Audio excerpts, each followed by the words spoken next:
Ya,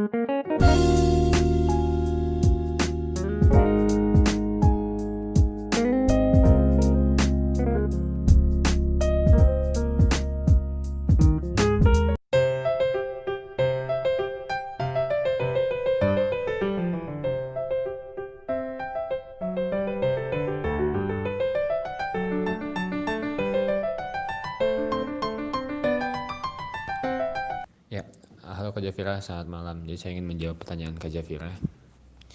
Sebelum saya menjawab, kita harus sama-sama pahami dulu bahwa sebenarnya narkoba ini tidak bisa begitu dihilangkan. Karena narkoba memiliki dua manfaat. Yang pertama untuk kesehatan di dunia medis, dan yang kedua untuk dunia teknologi. Nah, balik lagi, kenapa pada akhirnya masih banyak yang menyalahgunakan narkoba? Hal ini mungkin bisa dianalogikan seperti kita tahu kejahatan itu nggak boleh, tapi kenapa masih banyak orang yang melakukan kejahatan?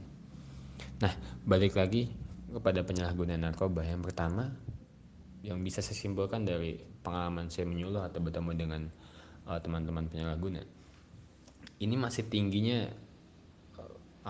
permintaan sehingga produksi ini masih tinggi. Ya, hukum ekonomi, permintaan tinggi, produksi tinggi. Produksi masih tinggi di tataran narkoba ini. Nah, terus yang kedua, di kita ini kadang masih penyalahguna ini dikatakan sebagai aib. Jadi masih takut untuk, misalkan kita punya keluarga yang pengguna, tapi ternyata kita jarang mau ngasih tahu ke BNK atau ke kepolisian untuk menyampaikan ini.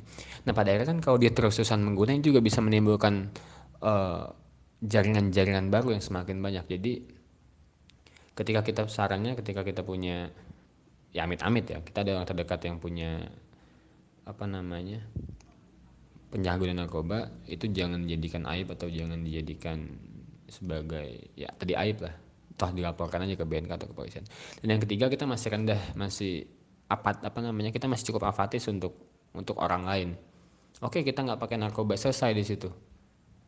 Ya orang lain mau pakai, itu urusan mereka. Jadi nilai kepedulian tadi sih yang diharapkan ada.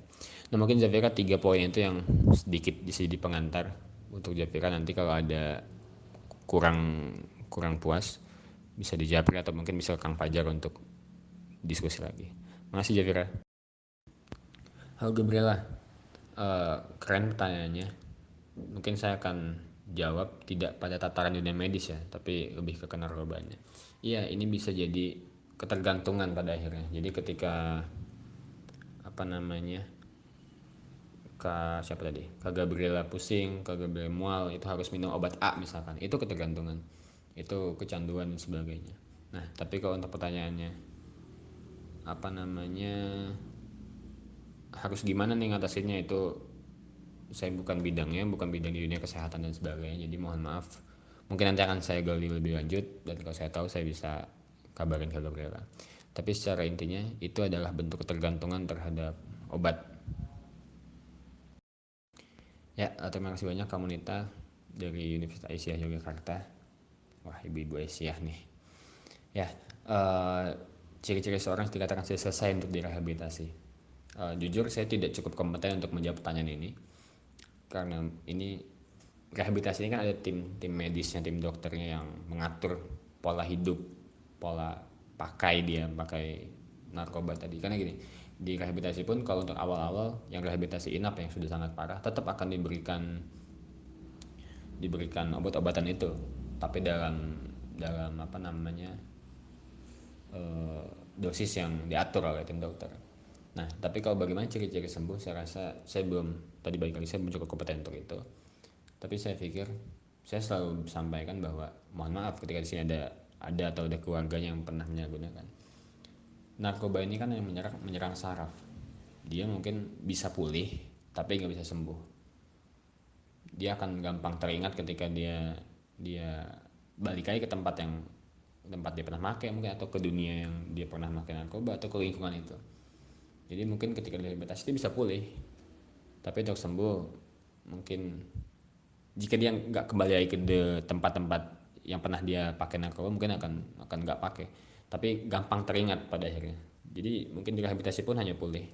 Tapi kalau ciri-cirinya, saya akui saya belum kompeten untuk menjawab itu. Mohon maaf komunitas, semoga memuaskan. Ya menarik, Bang Danigun 4, silakan teman-teman follow. Ternyata up to date banget yang ngikutin perkembangan peredaran sabu di Provinsi Banten. Ya, Banten ini sebenarnya juga kita sama-sama cukup perhatiin sebagai ya zona merah peredaran gelap narkoba. Nah, gimana caranya masyarakat sadar atas beredar luasnya obat terlarang ini? Kalau saya menjawab dua pertanyaan ini ya tadi, terus secara efektif. Yang pertama mungkin supaya masyarakat sadar bahwa sampaikan bahwa Banten ini zona merah. Hari ini mungkin bukan kita, hari ini mungkin bukan kalian, tapi ke depan siapa yang tahu. Dan karena kita zona merah tadi sangat amat banyak peredaran narkotika di Banten ini, disampaikan bahwa ya minta tolong juga disampaikan mungkin ke depan sama-sama yang ada di grup ini, terkhususnya Bang Dili dan teman-temannya, kasih pandangan ke masyarakat bahwa hari ini bilang nggak Banten dikepung oleh narkoba. Beberapa kali penangkapan besar terjadi di Banten, di Anyer di sebagainya. Jadi sampaikan bahwa narkoba sangat dekat dengan kita, sehingga muncul kewaspadaan dan muncul kepedulian. Ini yang penting, kepedulian, karena kebanyakan ya tadi balik lagi, yang penting gua nggak pakai, orang lain terserah. Ya mungkin kita nggak pakai, tapi kalau orang lain pakai ke depan siapa yang tahu, adik kita, ponakan kita, mantan kita, atau siapa, nggak ada yang tahu. Jadi kepeduliannya harus ditingkatkan lagi untuk sama-sama menyebarluaskan bahaya penyalahgunaan narkoba. Gitu Kang Dani, masih banyak. Ya, terima kasih Bung Andre, menarik. Ini memang jadi satu pertanyaan yang acap kali ditanyakan ketika mengisi di forum-forum yang notabene audiensnya adalah mahasiswa. Jadi ya lagi-lagi ya, ini pun akhirnya jawabannya adalah jawaban yang ya sensitif untuk dijawab. Tapi gini, sebagai mahasiswa, sebagai akademisi, Bung Dira hasil buku Bung Dira ini adalah suatu ilmu, suatu keberanian, suatu riset yang sangat berani malah. Selaku mahasiswa, selaku akademisi, ini adalah ya harus kita apresiasi. Sebagai ini kan perjalanan panjang, riset hikayat pohon ganja ini kan perjalanan panjang akhirnya jadi buku, dan ya lagi-lagi harus kita apresiasi sebagai bentuk pengetahuan dan keilmuan. Tapi di negara kita, khususnya di undang-undang narkotika, betul tadi kata Bung Andre, sudah memasukkan narkotika sebagai golongan 1, yang artinya tidak boleh digunakan untuk medis. Pun sebenarnya di Indonesia pun tidak pernah menggunakan ganja sebagai sebagai obat-obatan. Jadi saya rasa tidak ada lagi ruang-ruang dialog untuk ya melegalkan ganja, karena dia sudah termaktub dalam undang-undang. Lagi pula kalau saya pribadi berpikir memang ya kalau sekalipun ganja ini ada manfaatnya, tapi rasa-rasanya mudaratnya lebih banyak.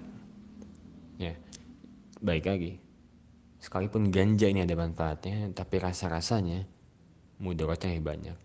Mungkin ada obat lain yang bisa digunakan untuk penyembuhan penyakit selain ganja. Gitu Andre, masih banyak pertanyaannya, keren.